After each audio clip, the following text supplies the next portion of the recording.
Blizzard's dev. SBMTG down there, you know, we got some more Shadows over Innistrad spoilers because they come like every single day and they're always good. Usually there's like a dry day of spoilers, but this has been a pretty good spoiler season so far. We see really good cards like every day, or at least interesting cards, and today's no different. We got a lot of pretty wacky stuff and a lot of pretty strong stuff too, so let's go ahead and show it to you. Well, the most recent card spoiled so far, at least as of the recording of this video, is this Scourge Wolf. It was spoiled about 1:30 in the morning Eastern time over here in the States, and it's pretty darn good. Scourge Wolf is 2 red mana for a 2/2 Wolf Horror with first strike, and if you have Delirium, Scourge Wolf is double strike. So Red Green Wolves gets yet another pretty darn good piece. This reminds me of a lot of things, like Ash Zealot and Blood Knight, you know, just kind of reminds me of old school knights in a lot of ways, you know.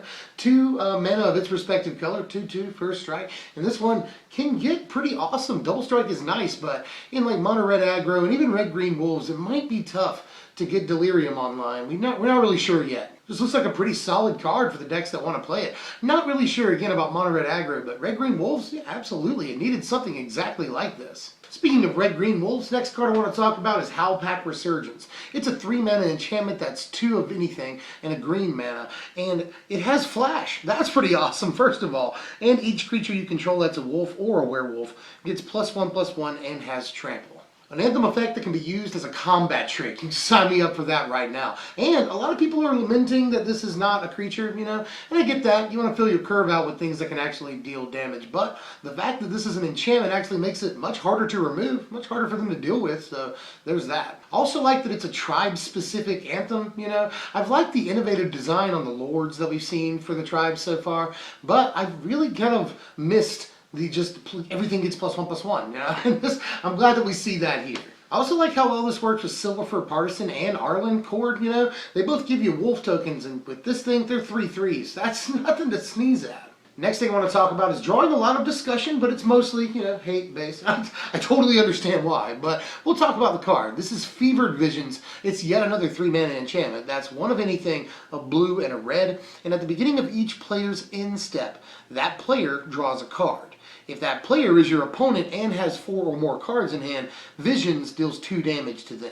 Seems pretty bad to a lot of people, but there are some people rejoicing, including Sphinx's Tutelage players in Standard. I'll talk about that in just a second. Nakusar players in Commander really love this, and Owling Mind players in Modern even think there might be a place for this as well. I've played a lot of Tutelage. Is this good in Tutelage? You know, that's my answer. We are losing Monastery Siege, which is a 3 mana enchantment that some people play in this deck, but a lot of people have already replaced Monastery Siege with Oath of Jace, you know. You're really going to play 3 different 3 mana enchantments in Tutelage, you know. We don't really care about the damage, and I have to point this out, the damage isn't going to happen against a lot of decks, you know. Like mid-range control, you'll get it. Mid-range isn't guaranteed or anything, but control, you'll get it a lot of the time. In aggro, it's pretty much never going to happen. You're just letting them get an extra card. So I'm not really sure. I mean, this is not like Dictate of Kruphix. That would be pretty cool if it was, but it's not. And in Tutelage, you're never going to kill them with the 2 damage. You know, it takes like 10 turns to do it.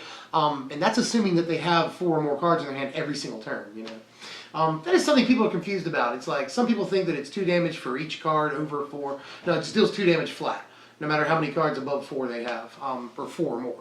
So, you know, I'm not like super thrilled about the card, all things considered, but I do think there are, you know, some niche groups of players that are really excited. So next thing is Hanweir Militia Captain, and it transforms into Westvale Cult Leader. Hanweir Militia Captain costs 1 of anything and a white to cast. It's a 2/2 human soldier. At the beginning of your upkeep, if you control 4 or more creatures, you transform Militia Captain into Westvale Cult Leader, which has a power toughness of ***. That *** equals the number of creatures you control. That's pretty cool, but this is even cooler. At the beginning of your end step, you get a 1/1 white and black human cleric token. Human Tribal is like really filling out. I don't know if you guys have noticed, but I like that this, you know, sustains itself, makes itself bigger, pumps out creatures. That's always awesome. And it has good synergy with Thalia's Lieutenant on top of all that. So I think this card is actually pretty awesome. Like, if you're building humans, it's definitely like auto includes. Didn't think that I would be like super excited to play with humans, but I'm getting there. You know, deck's coming along pretty nicely is all I'm saying. Next up is Angelic Purge, which actually might be better than it looks. We'll talk about it. Angelic Purge is 2 of anything and a white mana for a sorcery. When you play it, you sacrifice a permanent. and then you exile target artifact, creature, or enchantment.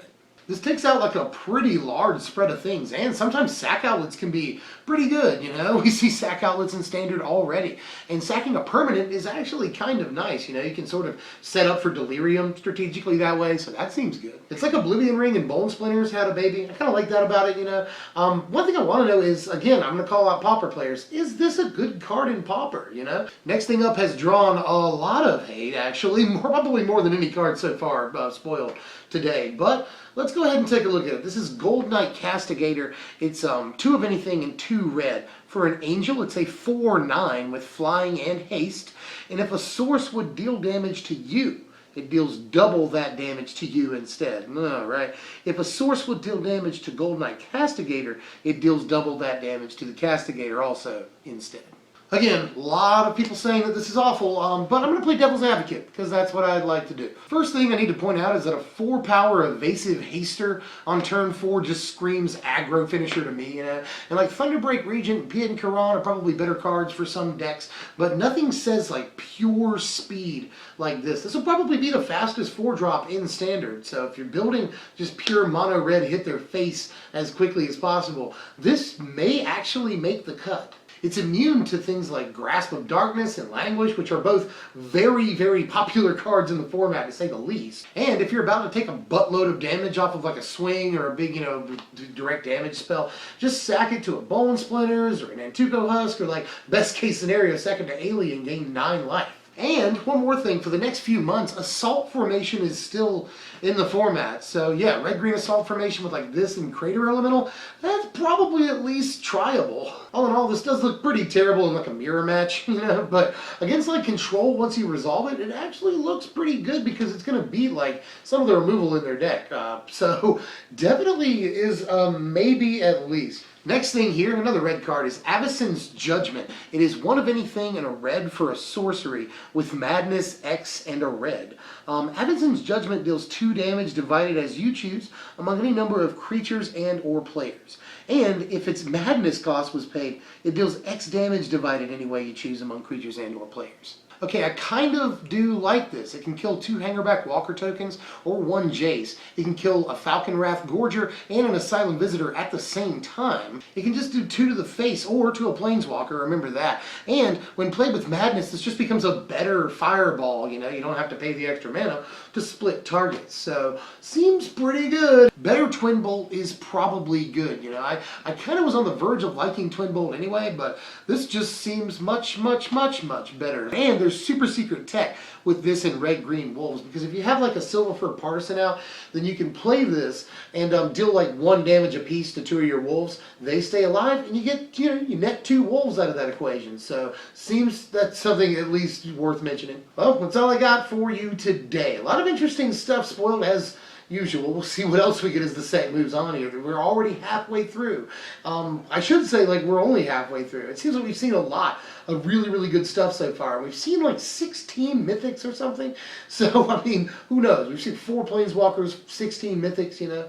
But there's still half the freaking set to go. So, who knows what else we'll see. I'll be there with you guys. And we got deck techs coming up, including Esper Control. And a lot of people want me to build Grixis. That's probably going to have to happen. Zombies people want, going to happen. And, of course, what I've already talked about here, red-green wolves, going to happen. Humans, going to happen. So like a million deck techs that we got coming up in the next few months here. So sub if you're new, you want to catch all that content. If you enjoyed this content, like, share, and comment. Let me know how you felt and how awesome it is. Or if I screwed anything up, let me know. If I, you know, evaluated a card way too high, I want to know about that too. So, you know, we'll discuss. We'll talk. And I'll see you guys later, man. I'm Deb from SBMTG. Thanks for watching, my wizards.